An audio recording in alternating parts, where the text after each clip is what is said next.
Welcome back to Making It in Retail, the podcast where we dive deep into strategies, insights, best practices that power the retail industry. We also dive into business and everything in between. So I'm your host, Nabel. We got Alejandro here, and we dive into things from store level to corporate employees, brands and buyers, and entrepreneurs that are building all the businesses that support this, which we're super excited about today. We have a really special guest who does exactly that, like supports a lot of the industry. We have Robynn Storey here, founder and CEO of Storeyline Resumes. And if you're on LinkedIn, you've probably seen her. She has a really huge following and helps people craft out their resumes, land their dream roles, and navigate the hiring landscape. And just figuring out like some of their special talents and things like that, as we kind of just touched over like right before we went live. But yeah, we're super excited for this one. Robynn, welcome to the show. Thank you so much for having me. I'm so excited to be with you guys today. We're excited. So hey, we'll jump right into it. Can you tell us about Storeyline Resumes and what inspired you to launch the company, and like what does your team focus on today? Sure. Storeyline Resumes has been around for 25 years. I never aspired to be an entrepreneur. I tell this story. I wrote a book a couple of years ago, and it's one of people's favorite stories in my book. I had a 6-figure job. I worked for Pepsi Cola, and I quit my job to become a waitress so I could get my daughter on and off the school bus. That's all I wanted to do. I grew up very poor. I really didn't care about working in corporate America. I was feeling very guilty about sort of missing out on all of her childhood because I was traveling and working so many hours. And I had said to my husband, I want to quit my job. And he's such a gamer. And he said, okay, he goes, if you can find something to do to pay for the groceries every week, I can float us for about a year. So I gave up my 6-figure job. I worked on my business during the day. I waited tables at night. And that's how Storeyline was born. And then, of course, through the years, we grew and grew and grew. We're a $10 million a year company. We have 70 employees. We're all USA based. And now I buy all the groceries. That and more. That and more. We're all about empowering families. We want our people to work from home. I want my staff to be able to get their kids on and off the bus and be there for bedtimes. And it's the same thing with our clients. We want to help them achieve the best possible outcomes in their job search to allow them the best possible work-life balance. And what's important to them? Is it money? Is it balance? Is it family time? Is it vacation time? So, these are all kinds of questions that we ask when we're working with our clients, because everything is about your happiness, right? I mean, when it all comes down to it, everybody just wants to be happy and fulfilled in the work that they're doing, whatever that is. Yeah. It's interesting because, you said that you were doing waitressing and stuff like that. So, and at nighttime as well, too. So was it just kind of like while you were doing that, like all of a sudden it just kind of like happened where you're like, I just wanted to start Storeyline Resumes? Well, yeah, I mean, I knew that I wanted to work from home before work from home was a thing. I had come from a marketing background, and then I ended up getting into some HR, and I started doing some HR consulting. I went back to school and got some HR training. I had always done a little bit of that in my job and hiring. And I thought, you know what, I really love this people aspect of it. I didn't love marketing as much as I loved HR. And I used to have friends come to me and say, hey, can you help me write my resume? Because you hire a lot of people, or you've hired a lot of people in your career. And I would do that. And then they would go and apply and they would get jobs. And I thought, wait a second, I can turn this into a business. And so like the first year, I think maybe I wrote maybe 50 resumes. And then as the years went on, it got bigger. And then I'm like, well, I can't do all of this myself. I need to hire people. And so I started hiring people. And we hire very untraditional people to be resume writers in our company. We have a lot of lawyers on staff. We have a lot of college professors on staff, people that come from corporate America. Our writers tend to not be writers by trade. They're business people. And then we sort of teach them the storyline philosophy, which is really rooted in storytelling. And I think that's been fundamental to our success. That's interesting. Like the whole story you said, like that, I didn't even know any of that. And like I said, I follow you and see a lot of your stuff, and I'm just trying to think back to it, but that's incredible. I think we have I come from a long line of waitresses. So my family was very blue collar. My grandparents were Italian immigrants, and everybody worked in the service industry. And that is definitely rooted in my DNA. So the fallback always was, if you hate your job, quit it, and wait tables for a while until you figure out your next move. For a lot of people, retail feels like the same thing. But then they get into retail and they're like, hey, this is good. There's money here. There's opportunity here. And I think retail sort of gets a bad rap for being retail, but really at its core, it's operations and marketing and PR and customer service and all of those things. So anybody who comes from a background like mine probably worked in retail or probably worked in, waiting tables or in the service industry. It's a great foundation. Yeah, No, it really sounds like you can really connect with your customer base because you can relate so much. I'm going like, I've been there in the working class and the blue collar jobs, and now here I am. So you Yes. can relate with them. Speaking of retail, have you noticed any kind of like trends that have changed post pandemic? Yeah, I mean, we're seeing, so a lot of times when people were out of work, they were coming from corporate America and they were laid off or they were out of work. They would sort of default to retail, right? I'm going to get a retail job, maybe part-time to sort of fill in the gap, as I'm looking for a new job. And a lot of retailers were open to that. You could go to Target or CVS or Home Depot and say, hey, I'm probably going to be here for about 6 months. Can I run a cash register? And they'd say, absolutely, come on. Because, retail's always sort of hiring, right? We're seeing that that's not as freely available as it was. Retail has sort of, drawn a little, closure around itself and said, okay, we want to focus on people that are not going to be transient to retail. We want to focus on building core leadership from the ground up. So we're seeing that availability to kind of work in retail as a gap is gone. And retail is now finally, I believe, owning its place in corporate America, which is a huge part of the economy and a huge part of the consumer experience, right? So it's about time. I think it's about time.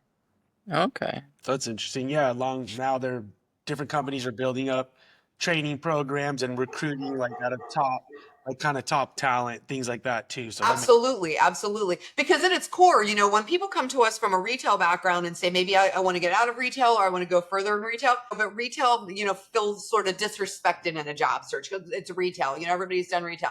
But at its core, it's really all the fundamentals of what it takes to run a business. So when we're developing resumes for retail folks, as you may very well know, that's what we're looking at. Okay.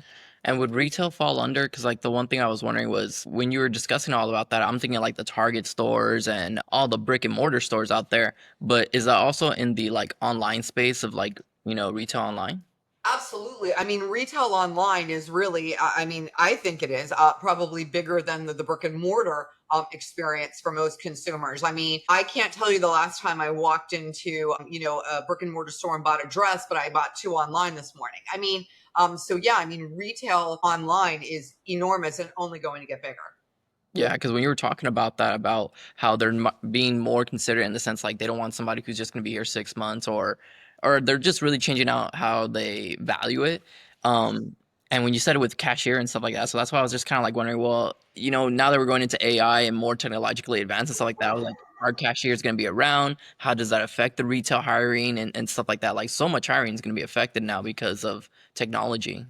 Well, I think that, if we leverage technology in a way that it's AI, especially, I mean, cashiers, if we could teach AI to clean our toilets, right, and, take out our trash, that would be really ideal. yeah. But, you want to replace jobs that feel maybe lower level or lower paid, and then replace those jobs with higher level opportunities. If that happens, it's a beautiful thing. If AI comes in and sort of wipes out all of the lower level or entry level jobs, a lot of people are going to be struggling with that. They're going to have to find another outlet for, where it is that they have the skills to be valuable. So, yeah, I mean, I have mixed feelings about AI. I think that AI can replace a lot of things, but I don't think that AI can really replace a human connection. And I think in retail, that's so important. That's why customer service is always sort of at the center of everything that you do in retail because it's Mhm. really always about the customer experience, right? Yeah. I have an I'll tell you a example. funny little story. So the other night I ordered DoorDash. I order DoorDash all the time. So there's a restaurant in the town that I live called Eaton Park. It's sort of a staple in the Pittsburgh region. There's lots of Eaton Parks. It's all homemade good stuff. So anyway, so my husband ordered a cheeseburger. I ordered a salad, and then I always order chicken nuggets for the dog, mostly because we feed the dog so he's not begging off of us while we're trying to eat. Anyway, so I ordered, those things. Those three things. Well, only two of them came. The burger and the salad came. The chicken nuggets didn't come. it wasn't really any big deal. So I just got on DoorDash and I'm like, hey, I don't know if the delivery driver still has these in his car or, what happened, blah, blah, blah, blah, blah. And, they said, okay, we'll give you your $7.09 back for the chicken nuggets. And I'm like, okay, that's great. The next morning I wake up, I log into my email. There's an email from DoorDash and it is a customer service rep.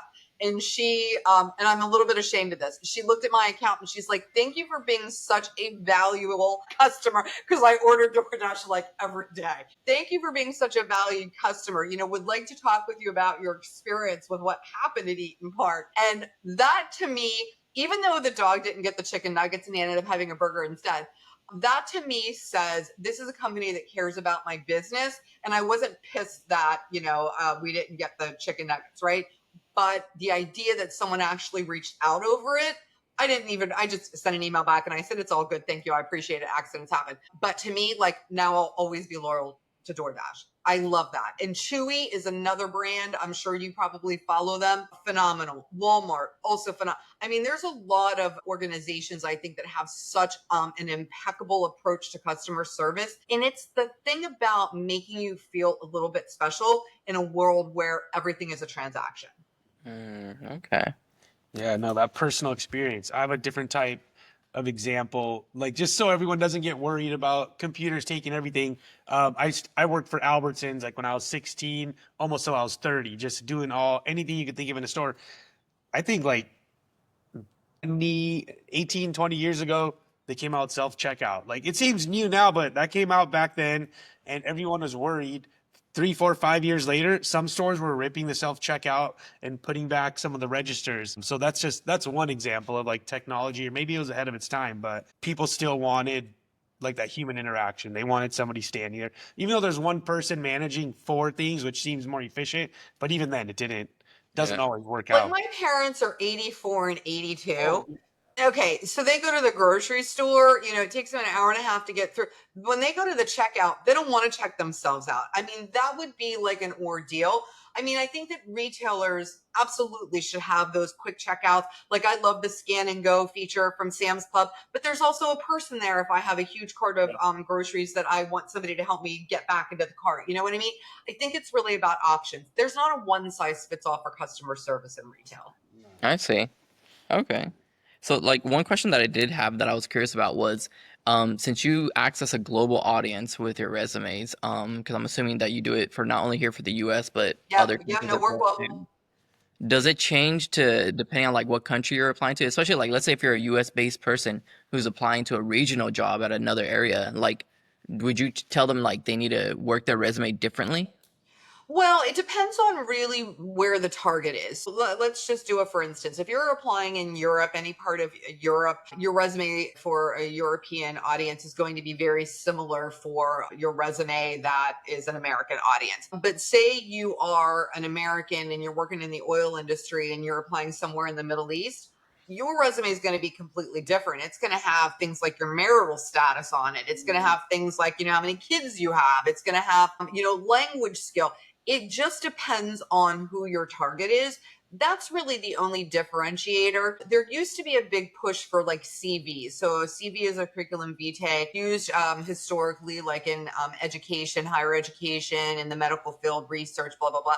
But we kind of do a hybrid now because nobody in hiring, even at like the collegiate level, wants to read a 27-page CV, which was the average back then. People had everything they ever did, every research paper, every whatever. So we've kind of bundled things into what we call a hybrid. So we do like a CV and a resume hybrid for those industries. But no, I mean, ultimately, your resume is about 2 things: telling your story and making it resonate. And that's really sort of a global language.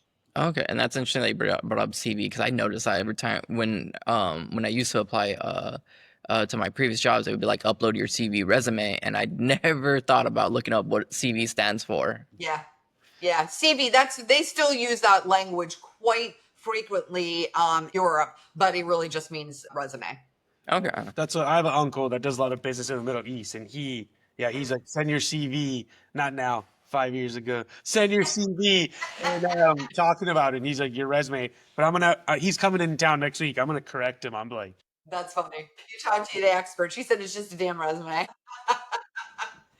So, okay, and we noticed outside of just resumes, outplacement services on your guys' website. And then unfortunately, it seems like we keep seeing like different layoffs going on every day. Like right now, recently, can you touch on some of these services or how or why people should really lean into them too? Yeah, the job market is the worst that I've ever seen, and there's and I've been doing this for a long time. There's a couple of factors that are making the job market really poor right now. There's a lot of layoffs. Layoffs are happening to people that really shouldn't be getting laid off. Very high performers, people that consistently meet their goals. But when companies are in haste to cut costs, they're sort of whacking heads across the board, not really taking into consideration how we're going to do these jobs and these functions without these people. So that's the first thing. We've got a lot of really talented and experienced and smart people on the market that you're competing with. The second reason that it's really bad, this post-pandemic market has seemed to have invited an enormous amount of scammy and gross behavior in a job search. Lots of fake recruiters, lots of fake jobs, lots of companies that are collecting data, lots of companies that are posting job openings with zero intention of hiring someone, but certainly using the interview process to glean some new ideas for their struggling or failing businesses. So there's a lot of icky things going on in a job search right now.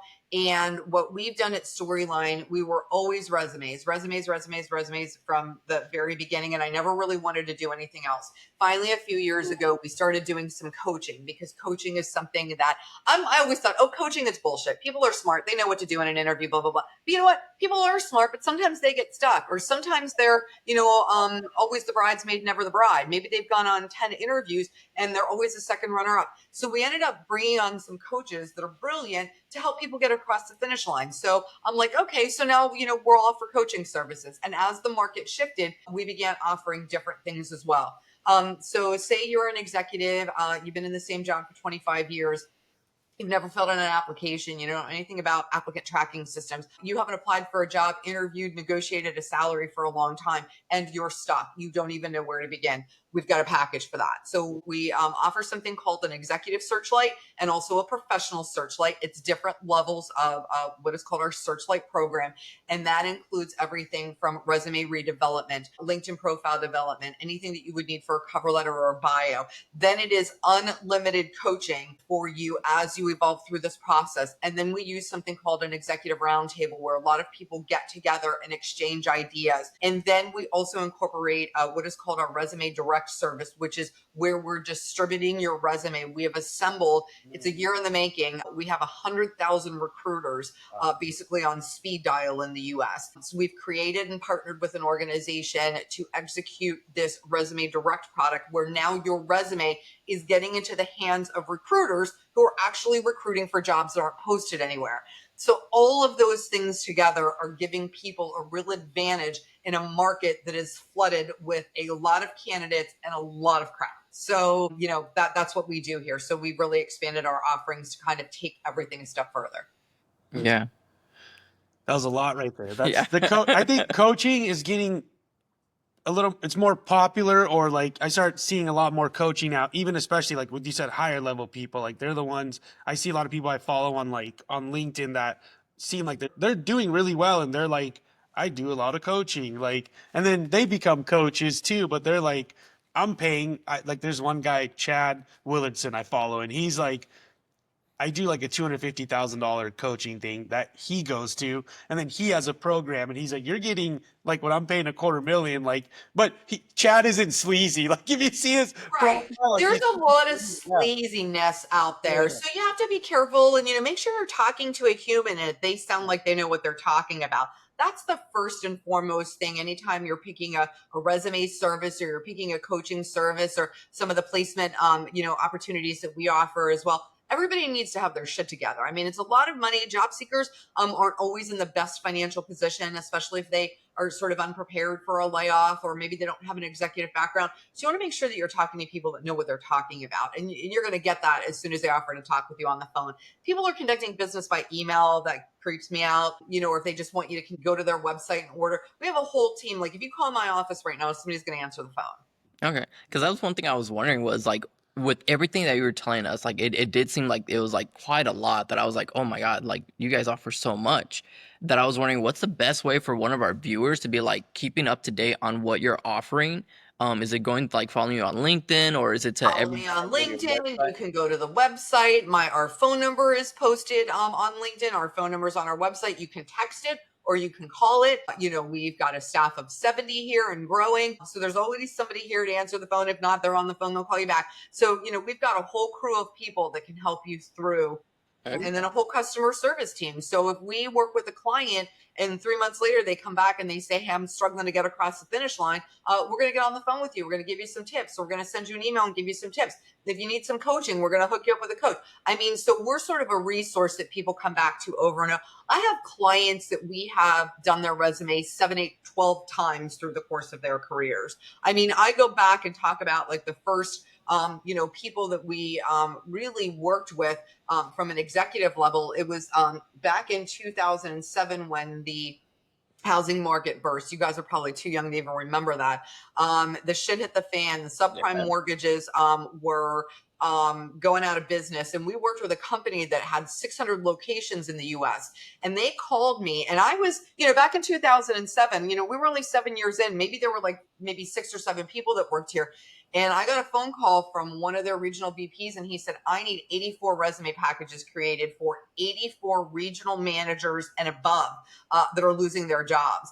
Can you do it? And I heard the word yes coming out of my mouth, knowing full well I was not equipped to do it. But you know what? I did it. I worked around the clock for months, and we pumped out 84 packages, and we still work with all those clients. People come back to us over and over for updates as they're evolving in their careers. Some people ended up staying with the company and moving internationally where they still exist. Some people, moved within the industry. Some people got out of the industry altogether. But the thing is to have a partner like Storeyline that's been around for such a long time. And, you call me on the phone and I happen to pick up and, I remember the names of your kids and you remember the names of my kids.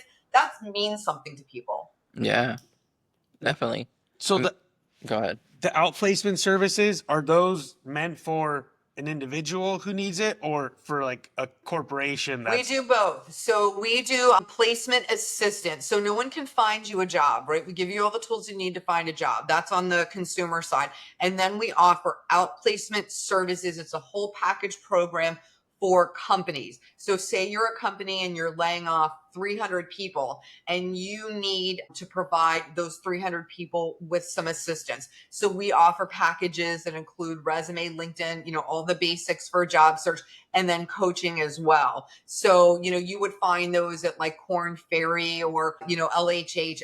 We're a competitor to that. We just do it in a way that is much more impactful, that we do a majority of the work instead of having you fill out questionnaires and you do the work. Like we do the work. So that's what, that's what companies typically want for their employees that they're letting go. Okay. That's good. I remember in my time working with you guys, like you mentioned right before we went live, was everyone has like unique things and sometimes it's figuring it out. And it goes to the coaching where a lot of it was talking and like your person was asking me questions and I was just explaining and telling them stories and this and that. And then before you know it, like they gave me something that was like 99%. Like they gave me this foundation and then I got to go in and make little adjustments to make it really feel like me. But talk about like kind of what you mentioned. You're like, a lot of times people don't know, maybe they don't know, I have here understanding their worth, or like what is that special knack that they have, but they can't.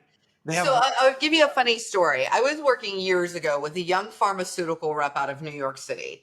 This is when Viagra first came on the market. Viagra could not stay on the shelves, right? So this young rep, he was on the phone with me. He was looking to move. He wanted to get out of New York City. Wasn't loving the New York City experience. He had some money put away because he was making good money.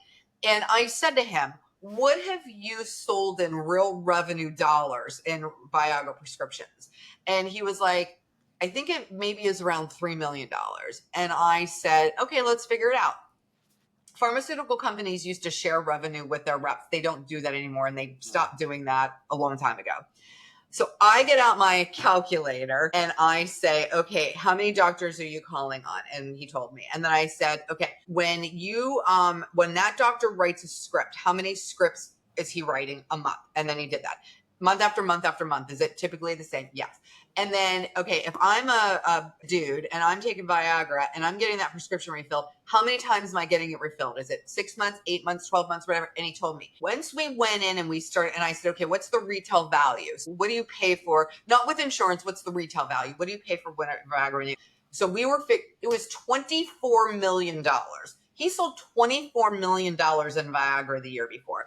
The moral of that story is that most people don't know they're selling $24 million in Viagra, right? They don't know what the outcome or the benefit is to the work that they've done.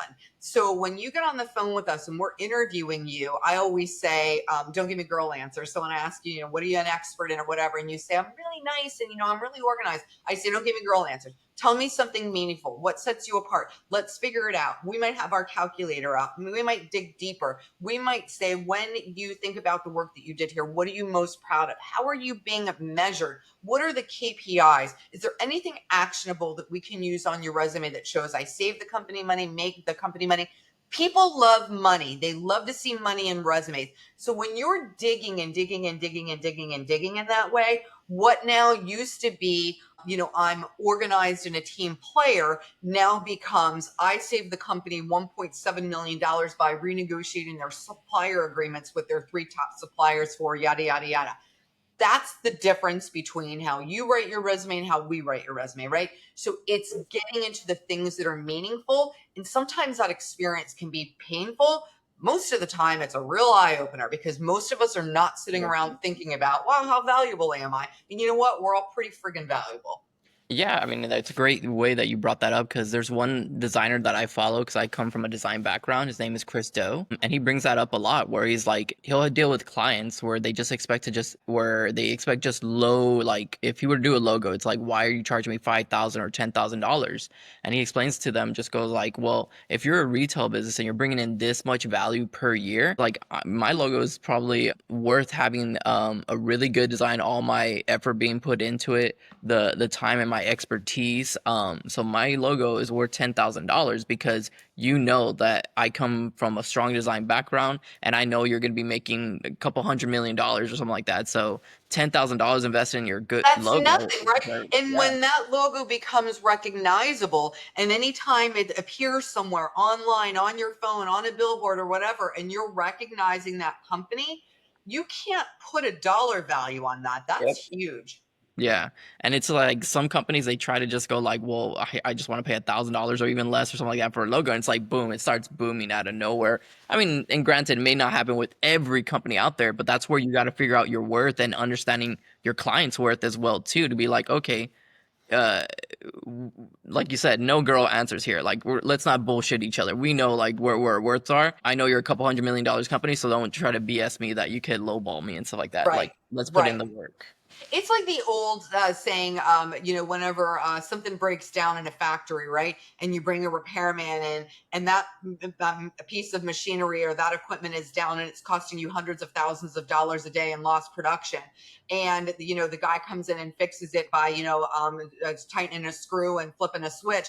And then he charges you $25,000 and the company says, well, I'm not paying you $25,000. You turned a screw and flipped a switch. And he said, you're not paying me $25,000 for that. You're paying me for the 30 years of experience that I have that lets me know that I need to turn the screw and flip the switch. That's the deal, right? We're not paying for the action. We're paying for the knowledge.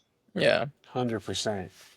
That's a good one. Put the money on your resume. We were just at a licensing trade show and we were trying to get a meeting with the company who we've worked with in the past, but there was no one there that knew us and it was old. I did something from my old job and I was like, can you please tell them to give me 15 seconds? I promise they're going to want a meeting with me and my company that I work with. They're like, come back later. And then there was somebody in the corner, like on that team. And I happened to say, can you please tell them that there's $5 million standing right here for them right now, please? And then they ended up giving us a meeting. And then now everything's like going in the right. And I'm like, thank God, like we threw out the money, but the right person was always also there too. That happened over here. But that's awesome. See, that's what it's about. yeah. Okay. So you have a lot of services right now. Can Can you tell us like what are like the top three like in demand right now, or what are your top three services? Top three is the Resume Direct is really, really taken off. We're getting like, 50, 75 customers a day signing up for that service. It's huge to be able to get your resume into the hands of real live recruiters with real live jobs. So that's the first one. And then the resume, people don't know how to tell their stories. So that's always a fundamental. And then the Searchlight services. That's a little bit more expensive. So they range anywhere from $29.99 to $4,999, depending on the package and what level you are. But we've done. I think we're probably up to maybe 100, 150 customers in that package in those packages right now. So they're taking off as well, and there's an incredible value in having this support system.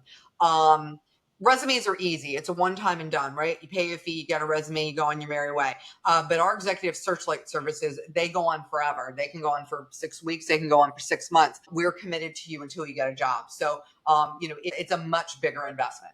I don't think that's even that much. The professional one, there's something like around $1,500, right? Yes, correct. So when we were kind of looking and like reading everything that goes into it, and then when I saw 1,500, I was like, that's pretty good, right? I was like, hey, I feel like I'm ripping them off for 1,500. We've always been extremely reasonably priced. Never, it's going to sound so funny. I come from a really poor background. I married a guy who comes from a very poor background. I never really cared about making a lot of money, but I always cared about helping a lot of people. So for us, we've always been extremely reasonable. Someone messaged me, a customer that we worked with like 7 or 8 years ago, and he's like, hey, I was on your website. Your prices have not changed. I'm like, we're not a company that goes and changes our prices every year, right? We add on different services that leads to increased revenue for us, but we're not like we're really big now. We've been really successful. We're going to double it. I don't want that. I still want a single mom who is, working 2 jobs to be able to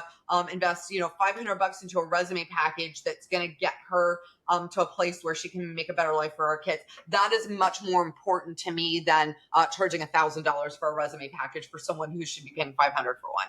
Wow, that's awesome to hear. Yeah. I love that. And it's still there. It's interesting to bring that up because I was talking with one of my coworkers and they had that question. They were like wondering like, how do you make a business out of resumes? Because their perception was, well, you're getting people who have no job experience or probably never had a job. So you're probably getting a lot of those people there. And if they have no income, where do you find all that revenue to start off that business? And it's just like, there's things like that people aren't understanding how you evolve and grow in the sense like you're targeting people who have like 75K to 300K Yes. jobs and are trying to move on with life and trying to grow. Like you said, that mom that maybe had a job, but then she's trying to like see how she can grow even further and stuff like that. So it's an investment in their lives. And it's just like people don't understand that sometimes it takes a small investment to make it grow bigger and stuff like that. We do something called a career growth package, and it is for like entry level folks. And most of those are purchased by parents. So like right around this time of year, we see a huge uptick in purchases of career growth packages because these are parents that have paid for college. They realize the job market is shit. They want their college graduate that they put $100 grand or $150 grand behind to be able to actually go out and get a job. So those are some of the most fun and the most valuable packages that we sell because we're getting on the phone with someone who's just coming out of school and has absolutely zero idea how to market themselves for even an entry level job. So, we run the gamut, everything from kids that are coming right out of college to your very most senior level executives. I remember one time I was interviewing a client and he was a CEO of a Fortune 500 company. I was in my home office in my pajamas. This is when we were just on headsets. There was no, we weren't doing video interviews. We don't even really do video interviews now. We do them over the phone. And so I'm on my headset in my pajamas and I'm like this, little girl from a small town in Western Pennsylvania, that I own this company. And I'm interviewing this guy. And as I'm Googling him, he's in Forbes magazine in a spread. Him and his wife, a beautiful multi-million-dollar house that they bought in Malibu, California, and she's remodeling it. And there's pictures of him, and I'm like, and it says right there, like his salary was $7 million a year, and blah blah blah. And I'm interviewing him. I'm getting, and I said, hey, I'm on your Forbes spread. I go, do you ever feel like an asshole? And he goes, all the time. That everybody knows your business and everybody knows your. And right then and there, I realized I'm sitting in my house in Western Pennsylvania, a little nobody that came from nothing. and I'm interviewing this guy. And you know what? Everybody feels like that. Even, you know, a lot of times people will say to me, oh, I bet your big executive clients are jerk. They're not. They're the nicest people. They're the most gracious and the most thankful. The egos never, ever, ever come into play at that level. They are people that have made it, you know, through hard work and gusto and, you know, really digging in. And, you know, they're the easiest folks to work with. So I've never felt intimidated, you know, by working with people that, you know, are way, way above my pay grade. But it's been so fun just to hear the stories, and everyone has one. If there's a takeaway from today, it is that no matter what you do or who you are, you have a story, and that story is interesting. That's Yeah. funny, but I mean, but you're able to bring that out. Like you had kind of the guts to be like, hey, Yeah. you feel like an asshole, and like kind of just break that whole ice and make it fun. A lot of people are probably really intimidated if they were in the same situation. Sure. But that's why our interviewers, so everything sort of starts with our interview team, and you know, whoever interviewed you for your resume, these are seasoned people. We don't, for our interview team, they're either retired human resources executives, or they're folks that have sort of at the twilight of their career, or people that have been extremely successful in corporate roles, but maybe now want more balance. Maybe they've got kids in high school and they want to be around for kids in middle school. So everyone on that team is a little more seasoned, and you have to have a level of confidence to be able to interview people that you don't know that have really meaningful and important jobs. So that's why we've kind of hired that way and staffed that team. So like if I had at one time, I had a retired CIA agent. Her job literally was to interrogate terrorists. She was such a badass. And sometimes she would like make people a little bit nervous. But whenever she said, I'm retiring from the CIA, I'm looking for a job, I'm like, you're hired. I don't even care what you did or what you told me or whatever. She sent a resume in. We had a short conversation. We brought her on. And we had such an amazing experience. If people have really, really unique backgrounds in questioning folks or in interviewing or hiring, we want them on our interview team. That makes all the difference. Okay. No, it's good. And by the way, you're our Forbes spread person right now. So just so you know, and you're exactly how you described all the other ones. So funny. Okay. What are some basic, now you're going to give out some nuggets to people. Like what are some mistakes you often see on people's resumes or on their LinkedIn profile that might be holding them back? So the big thing for your resume is don't be generic, tell a good story, include the metrics. So you don't have to write a book for your resume, 2 pages maximum, make it readable, make it interesting. If you're reading your own resume and it feels boring, it probably is very much so to the reader of your resume. That's the first thing. The second thing is that your resume should not be copied and pasted onto your LinkedIn profile. They're 2 very different products for 2 very different objectives. Your resume is what I call the dirty laundry document.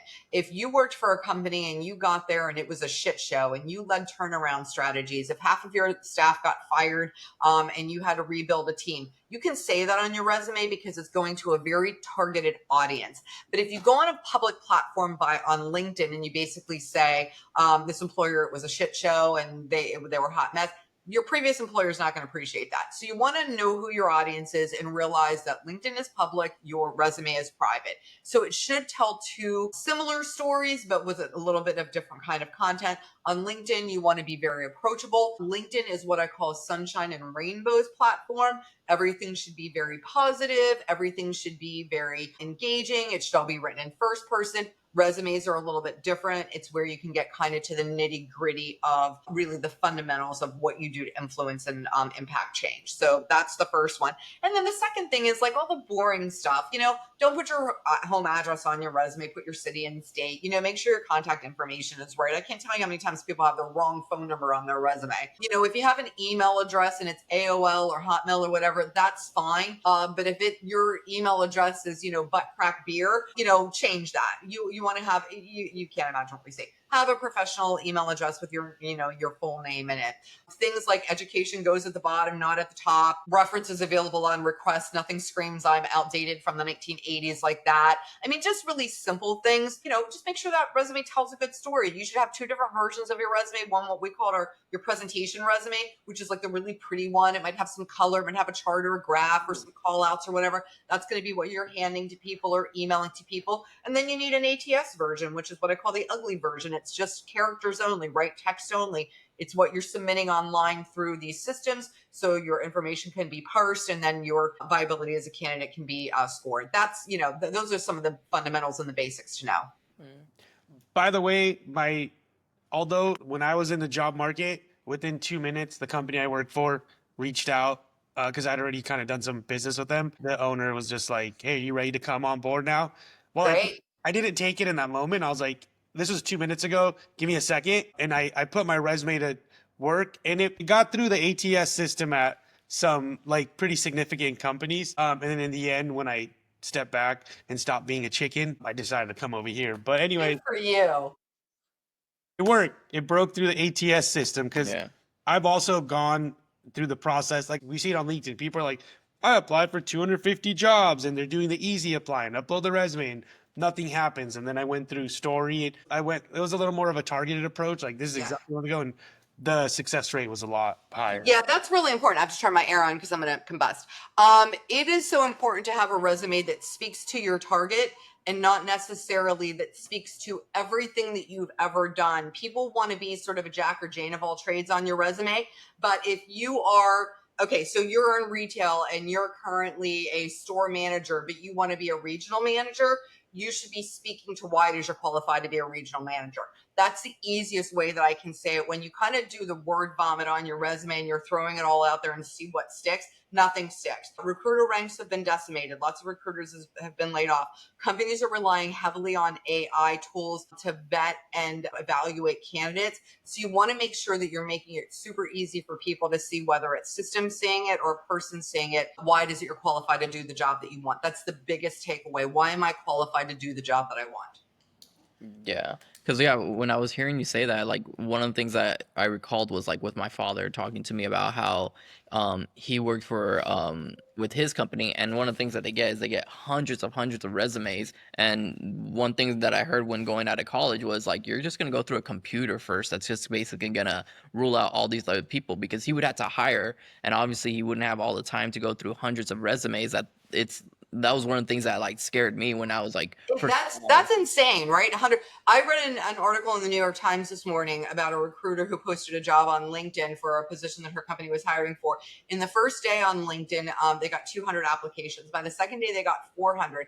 By the end of the week, they had 1,200. She said, it's going to take me 3 months to pick the top candidates. Now they're using some of the filters, they're using some of the vetting tools, but it's overwhelming. I mean, that many people are applying to a single job. That's why, like our resume direct, where you're sending your resume, we're sending your resume on your behalf to recruiters that have open jobs that aren't advertised anywhere. That's really what they call the hidden job market.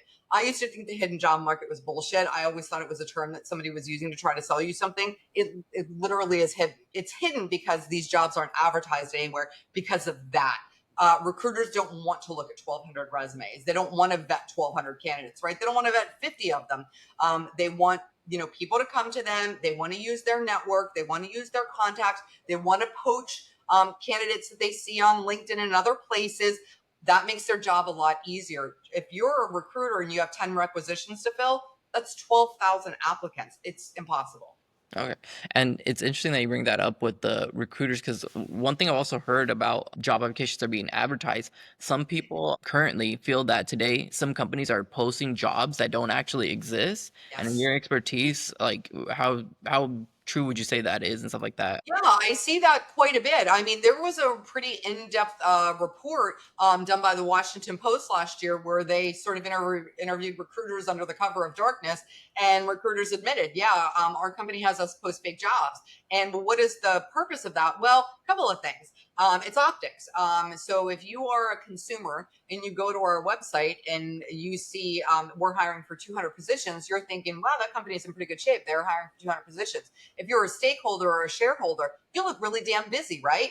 Yeah. So it's optics. We want to look busier than we are. We don't want to look like we're struggling, failing, laying people off, whatever. We want to look like we're growing. The second thing is that companies know that right now, hiring is sort of at a lull, right? But it may not be in 6 months from now. And they want to get a jump start on gathering resumes and identifying potential candidates for jobs that they might have 3, 6, 8, 12 months down the road. It seems like a really counterintuitive thing to do, but a lot of people are doing it. They want to know who's out there looking for a job and why they're looking for a job. So there are fake jobs, but if you go back and find the I think it was Washington Post article, it's pretty interesting. Recruiters said, hey, you can't like give me away here, but yeah, maybe 30, 40, 50% of the jobs that I have posted are fake right now. Counterintuitive's funny. That's exactly what I was thinking when you said they don't want to look like they're not doing well, so they're putting out this stuff. But then when you mention some of them want to get a jump start on what they think might come, that a little kind of Yeah. understanding. I can understand that. Especially for when we were sure. talking about how they got to go through hundreds of resumes and stuff like that. And I guess if you want to be meaningful and you're going, maybe let's say you're a bigger company, you're going through thousands of resumes, like you said, getting a jump start, it's probably going to take you 3 to 6 months or something like that to go through all that. Well, even like during the previous presidential administration, I felt like there was almost a little bit of a propping up of the jobs numbers that has since leveled out. But again, optics, we want to make it look like this is really good. But anybody who was looking for a job, say in August of last year or 2 years ago, would tell you that it didn't feel like there were 200,000 or 300,000 new jobs on the market every month. Like, they really were very, very much struggling. We're seeing it starting to loosen up a little bit now. I love scrolling through LinkedIn and seeing all the announcements for people that, got new jobs. And I'm seeing a lot more over the past month or so than I have really in the past probably 6 months. Yeah, that's true. It seems sometimes like I'm like, what's going on? Like there'll be a specific day where I see like 10 in a row and I'm like, Yeah, and that's good. That's a good sign for people, and that is motivating for someone who is sort of stuck in the job search right now. okay. Talking about online presence, how big of a role does that play? Like, are recruiters, are they going and checking your Facebook and checking your Instagram? Absolutely. I mean, especially, I don't know that recruiters or headhunters are doing it for people that are more senior or executive level. Most people my age, I'm 56. Most people my age have pretty innocuous presence on social media. I mean, I'm following cat videos and recipe tips on Facebook. So you're not going to find a whole lot of dirt. But if I'm hiring, say, someone who is going to be in a public facing role, someone that might be under a little bit more of a microscope, hell yeah, I want to know what your politics are. I want to know if you're getting on fights with people on X. I want to know if you're making, really heinous political statements on Instagram. Yeah, I'm going to check it out. Or if you're a young professional, are you posting, drunk pictures of you falling down the steps in college? Maybe I don't think that you're the person for us. So absolutely, if you are a job seeker, make sure that you're looking at your social media presence with a very critical eye and use the rule of thumb. Would you want your grandma to see this? And if the answer is no, take it down. We had a client not long ago. He's an attorney, really great guy, also extremely outspoken, kept getting into political arguments with people on LinkedIn. And politics right now is something you don't want to be touching on LinkedIn or any business site, right? Because it's so inflammatory on, both sides. And he kept getting into arguments. And then he emailed me. He was like, hey, my resume, we updated it. And, I'm not getting it. And I'm like, well, shut the fuck up. I mean, you're on LinkedIn getting into arguments with people. You look like an idiot. I get it. Everybody has beliefs, but you can't go there and call people names, and you can't get into arguments and be so angry and then expect an employer to look at you and say, hey, I want that guy. I mean, or the right employer anyway. So yeah, I mean, you want to be careful about that So stuff. they're gonna look at it obviously and go like, well, how are you gonna interact with our employees and stuff like that? Are you gonna argue with them and On fight? the flip side of that, I have a really cute story. Hi, buddy. The dog just let himself in my office. I have a really cute story about a girl who engaged with me on LinkedIn. I posted something. I can't remember what the post was. It was something about data. And she was a data analyst who was out of work. And she commented on the post. She was like, I would come and sling data for you any day of the week. And so we ended up having this really cute exchange. She was adorable and so funny and smart. And then people were liking it. And the whole little exchange kind of took off. Well, a couple of weeks later, she messages me through LinkedIn and she's like, hey, you probably don't remember me. And I'm like, I remember you.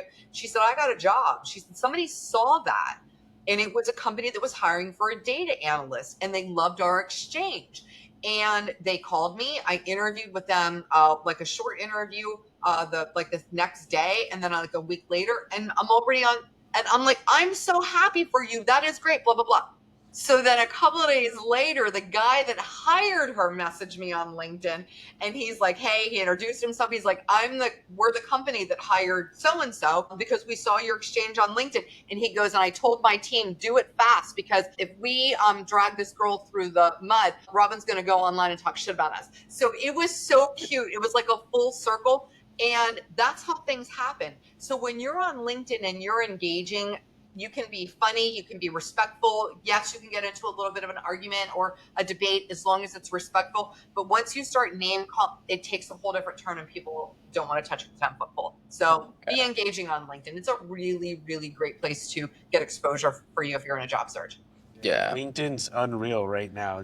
Yeah, I mean, that's why we want to try to take advantage of it and trying to provide more content, because we feel like LinkedIn is a great opportunity, especially like for so many people like who are, I think now we have more people interested in the business aspect of it, because Right. you have influential people out there that are trying to go on YouTube and share their business stories on how they grow and stuff like that. I mean, one of the people that I follow is like Alex Ramosi, but then there's also like Christo for the design community. And then there's so many other little stories that I watch on like CNBC Make It, where they talk about how they, they started off like with your story, where they started off waitressing and now they're running a multi-million-dollar company. And it's just like, wow, if they can do it, I want to understand this business world as well too. So there's a market for that audience. And most people, I think most people on LinkedIn are already engaged in whatever they're trying to do. Like, there's not some lazy person that has no ambition like on LinkedIn doing. I'm like, if you're selling something, your buyer's on LinkedIn, high chances, and it's already people who are trying to go above and beyond. Like, that's why they're there in the first place,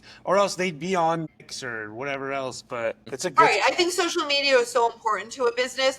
If you, some of the greats on social media, like Wendy's and Taco Bell and McDonald's, when they get into their little, I mean, that stuff, I mean, that is publicity. Yeah. That you can't pay someone to make for you. So, that's why going viral is so important. And I think, Storyline success, really, we've attributed a lot of that to the fact that I go viral on a regular basis on LinkedIn. A few times a year, a post will get 3, 4, 5, 12 million views because it resonated with people. And that's really how you kind of break into it. You can't go viral if you're using Chat GPT to write your stuff, right? You've got to do it in a way that feels authentic and genuine. And that's why it's so important to be your genuine self, on LinkedIn and elsewhere. You have your company's fully remote. That's something that's really it's interesting. Fully remote. How do you manage your team, keep everybody aligned, like foster your company's culture? Because it seems like it's really great. Yeah, I mean, I think, look, we are a company that while we have regular operating hours, Monday through Friday from 8 to 5, if you're a writer on this team, it doesn't matter if you work at 2 o'clock in the morning, you work at 7 o'clock at night, or you work during the day. You have projects, you have project due dates. We don't care where you do it, when you do it, as long as they're on time. I don't care if you're doing it from your toilet or the beach in the south of France, right? So there's flexibility depending on the jobs. And then the other thing is that communication all day. So we use all the tools, we like Slack, obviously we're on our own internal portals as well, but we're talking, we're chatting, I don't care that you are on Slack for 15 minutes. Maybe you're popping dinner in the oven, or maybe everything really is fairly laid back in terms of your time. Yeah, I want you in the office at 8, but if you got to get a kid on the bus and you come in at 20 after 8, perfectly fine. As long as people are doing their jobs, there's no way to hide whether or not you're doing or not doing your job. And I think that when companies start doing things like micromanaging and, you have mouse movers, or you've already lost the battle, right? You've got to trust the fact that people are producing what they should be producing. They're producing quality work. They're available for your meetings. They're showing up. They're enthusiastic about what they're selling, about what they're performing, what they're doing. That when I send a message, you're getting back to me in a reasonable period of time. It's a pretty simplistic approach. Yeah, I mean, it's interesting because I've like now with so many years of experience that I have now, like I can look at somebody's work and be like, I can tell based on who you are just by looking at your work and how you submitted it. Like I love coming to the office. I like socializing and doing the whole, like to me, I find hybrid being the ideal. Like again, working out with that scheduling where you can, have some flow to do like stuff where like, let's say taking your kid to school or something like that, because you want to have that personal time, but still coming to the office and interacting with people. Because I notice like sometimes there's people that are not good with communication. communication. It seems like your company is just very good at communicating, and that's the key. Well, right you there. know, we have each other's backs here. So we're a lot of working moms on staff and some working dads too. So if somebody in our office posts in Slack, hey, my kid fell out of a tree at school and broke his arm, you know, 6 people are saying, go do what you need to do. We'll cover for you. Because they know that when the time comes that their kid gets sick at school or somebody has the flu, hey, I'll cover for you. It's all really about having each other's backs. The work has to get done. But I am a big fan of saying here, like, it's sort of a joke. So I don't like people being in office on the weekend. So if I see someone consistently here on Saturday mornings catching up or, you know, sending emails or working on a project, I'm sort of famous for changing our passwords. I'll lock you the fuck out. Like you don't need to be, we're not brain surgeons here. You do your job during the week. If you need a little extra time in the evening, okay. But if I see you in here on a Sunday morning, I'll change the password. And they joke about that with me, but it's really, and I get it, and I'm so thrilled that you love it and you have a passion for it, but we're not saving lives here. We're writing resumes, we're providing services. When you get caught up in that, like this urgency, I mean, things are urgent, don't get me wrong. We hit all of our deadlines, we do all of those things. But the reason companies like mine exist is because we provide a valuable service, but we also provide it in a way that allows the people that work for us to have a really good life too. And that's really just as important as the service that we provide. That's awesome. All right, we have a bunch of stuff more, but time's running out. We're gonna ask some rapid fire stuff. Okay, what's your favorite retail store or brand? Free people. Free people. Okay, I was like, she already told us DoorDash. Like that's the favorite. Okay. Well, I do love DoorDash, but for girl stuff, free people. All right. What's one thing people don't know about you? Most people don't know about you. I don't know. I'm like an open book. I mean, I tell all of my stories. Right now I have a dog on my feet under my desk, and he is my constant companion. What's his name? His name is Nero, and he's a stage 5 clinger. All That's right. cool. And then, God, I feel like I know the answer to this question, but friend, if you weren't doing what you're doing now, what career would you be in? I think I would have been a nurse. Helping people. That's what came to my head.